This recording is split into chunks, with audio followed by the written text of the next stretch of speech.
Edgar Allan Poe.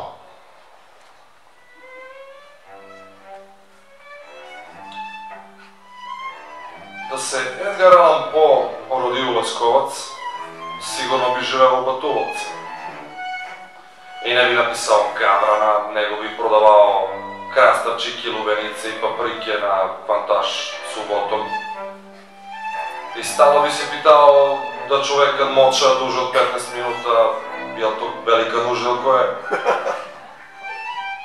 Da se Edgar Allan rodio u Leskovac, bili bismo dobri prijatelji i pričali bismo baš dosta kod Krnju u podrum dole, u špricer, moču i roštilj, mesko. I otvorili bi se od pijenje i na to otvaranje bi sigurno došli gradonačani. Da se Edgar Allan rodio u Leskovac, koliko bi se samo ismejao kad bi mu otkrio da je dobar deo scenarija mog života pisao Žika Žmigovac, jer baš je komičan. Postmeško Belić, aprila mesec. Da se Edgar Allan rodio u Leskovac, studirao bi višu poslovnu, sigurno, i želio bi se stalno pa što nisam upisao bogosloviju, pa Bog da me vidi, bukvalno.